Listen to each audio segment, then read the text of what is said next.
Hello, who are you with today? Tash. I'm Tash. Jack. So these are famous vegan activists in the Perth community. You know, I've actually followed you both on Instagram. I've both sent you both an DM, but you guys haven't replied. What's your name? Josh. Okay. I tried setting up a video months ago just because I'm really interested in what you guys do. You guys do similar to us, interview, but it's different kind of context. I was a bit more comedic, yours a bit more informative. Yep. So what is your guys' actual end goal with the vegan activism? What do you hope to achieve? Well, I mean, I'm not sure if it will happen in our lifetime, but we hope to see in our lifetime animal liberation. So that means a world where we no longer exploit non-human animals and use them as slaves and subject them to rape, torture, abuse and murder, which is what is happening in all animal agricultural industries, animal entertainment, you know, like horse racing, greyhound racing. We want to see a world where non-human animals are treated as equals to us and have rights to live free from exploitation. Can we get an elaboration on the aspect? How the industry's raping the animals? Yeah, good question. So most animals bred into existence are through artificial insemination. Yep. Which is because, for example, in the dairy industry, the mother cows are inseminated with bull semen. So with the bulls, they use an electro-ejaculator to collect the bull semen. So I would argue that that's if the bull does not consent to be ejaculated and having his semen collected from him. In the sense of the bull has no way of giving verbal consent. No. My question here is, would not a lot of victims be quite upset with that claim that it's... Well, they are victims too. So some human victims will say that they are upset because they feel like they're being compared to a cow, but that the cows and the other animals are victims of because they don't consent to having... What I was going to continue on saying is the dairy cows are actually as well, because the farmer shoves almost their entire arm into her to position her cervix, and then they put a metal rod into her vagina, and that's where they inject the semen. And the industry itself actually calls it a rape rack. They usually have They call it a rape rack. Yeah, they have to confine the cows, not all the time, but they do confine the cows in what they call a rape rack because she doesn't want to be and impregnated against her will, and when she gives birth her babies are taken away from her so humans can consume her milk. Or for example, like in the pig industry, the same thing happens, the babies are taken away so people can eat the babies. My other question then is, if the animal liberation, you achieve your goal, where will these animals go? Where do you expect them to live in a society with humans, like a Planet of the Apes type situation, or is it like...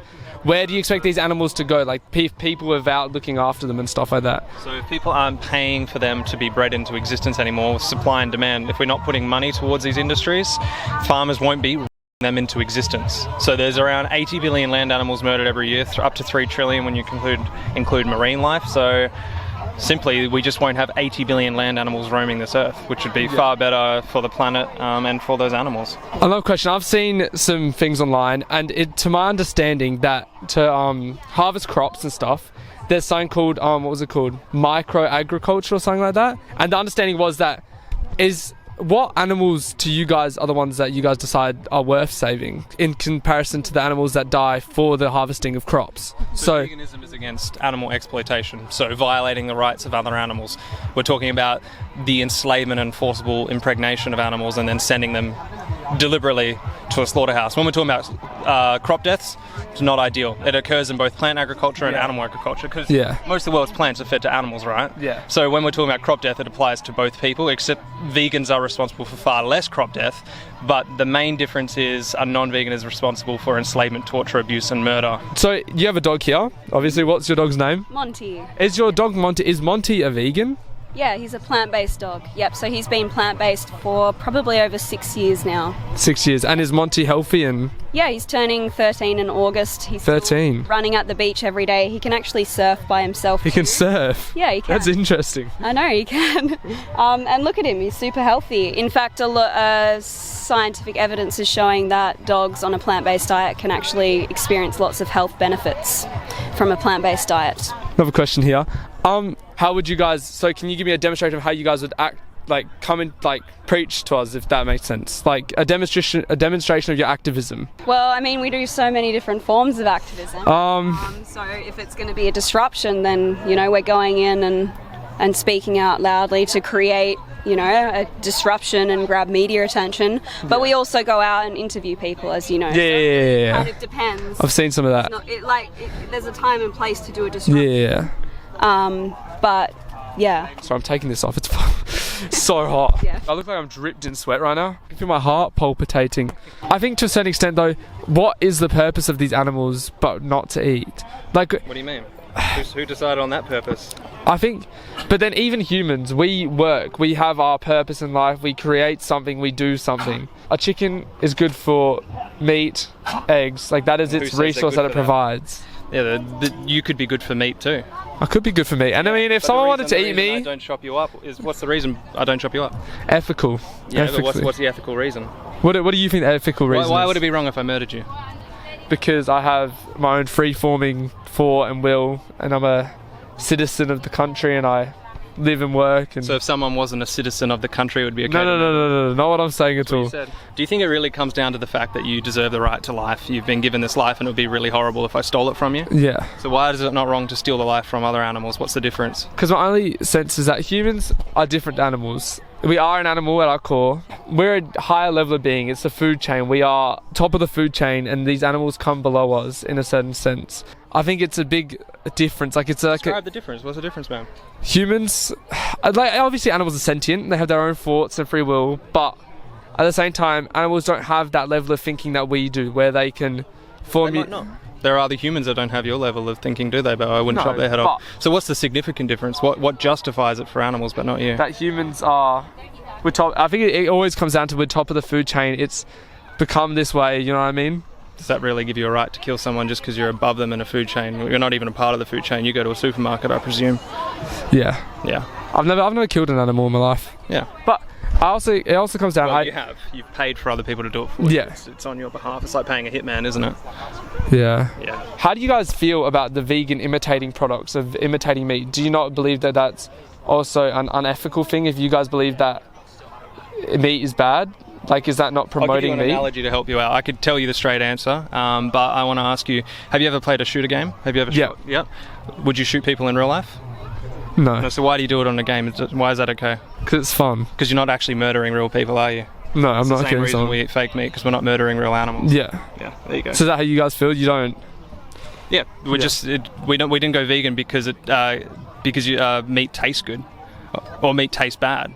You can get that same taste without murdering somebody. Well, how do you guys actually feel when people come at you and kind of attack you in a way? Like, when you guys come towards people and interview them, and people are kind of like, oh, like, talking about meat, how does that actually make you guys feel? The meat itself doesn't affect me. I think about the process that animal had to go through. And in the same sense, if someone was describing the murder of another human to me, I'd be disturbed by it. I'd be like, well, why did that human had to be murdered? And I would apply the same. It's no different for these animals.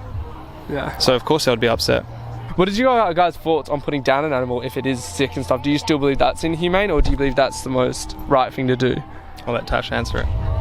Well, yeah, I think it comes down to like a professional opinion. I think a lot of animals are euthanized unnecessarily, but I think if it's in their best interest to be put out of pain and there's no other option, then of course. Okay, good. I'm glad you didn't disagree there, because I think that, like, say a horse, for example, breaks his leg, like, that leg's gonna take years to heal, and it'll be in that pain for so long, because at the end of the day, animals aren't as intelligent as humans. That's just a fact.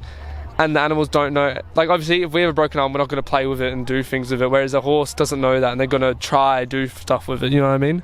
So I think it's on the situation, man. I'm not obviously a vet. I don't know every case of when a horse breaks their leg, and I'm sure some of them could heal, but most horse legs being broken are actually in the racing industry, and those horses shouldn't be in the racing industry for that reason. Yeah. You guys said earlier you guys have an OnlyFans. Can we circle back to this? I've never heard of you guys having an OnlyFans. This is news to me. Yeah, well, I lost my jobs as a result of my activism. I was a swimming instructor and lifeguard. You do look like a swimming instructor. Thank you.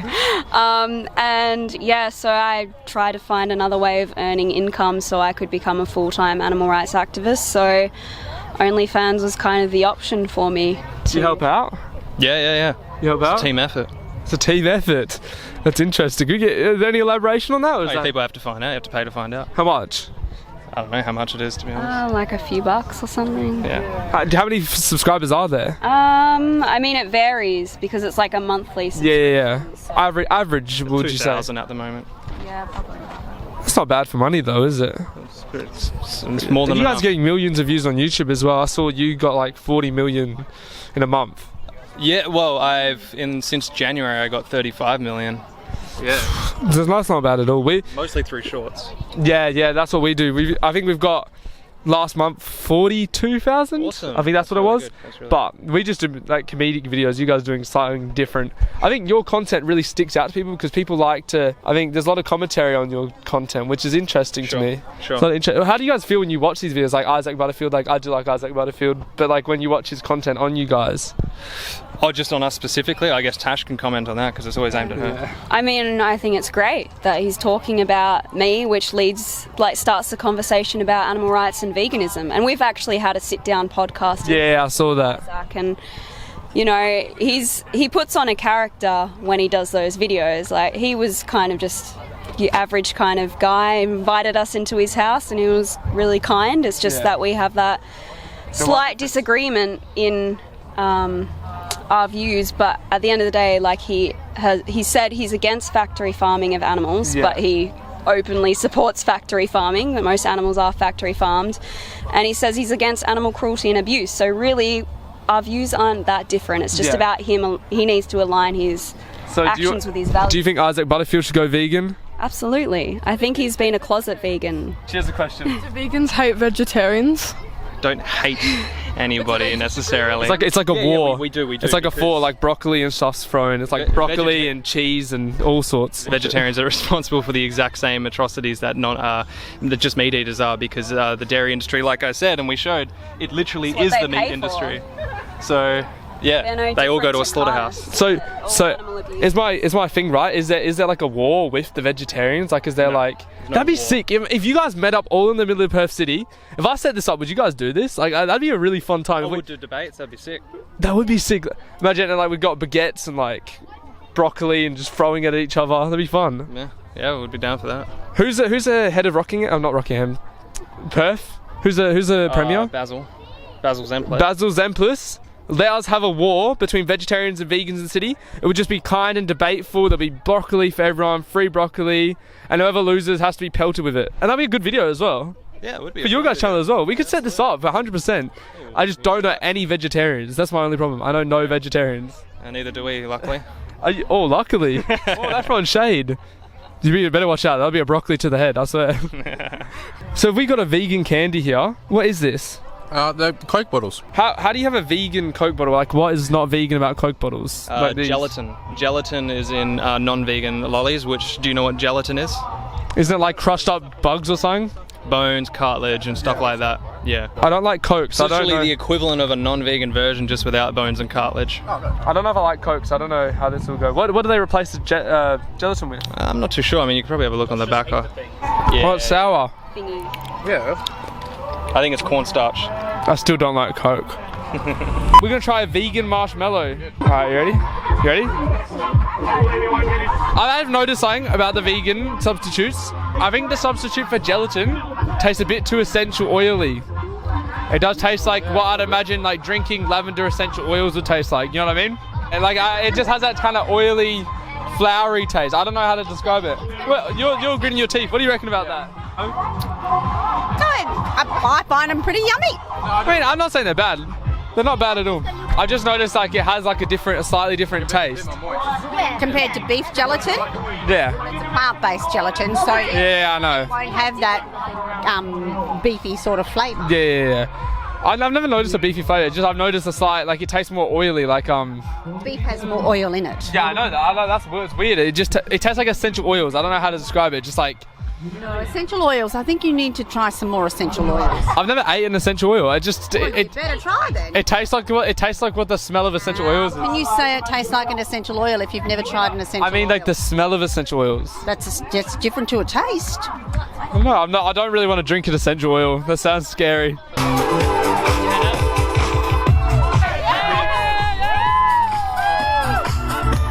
Come on! You are loving the place. Come get a taste. Freshly squeezed lemonade. Well, it's actually nice. Is there any more? That's nice, isn't it? What do you reckon? That's pretty good.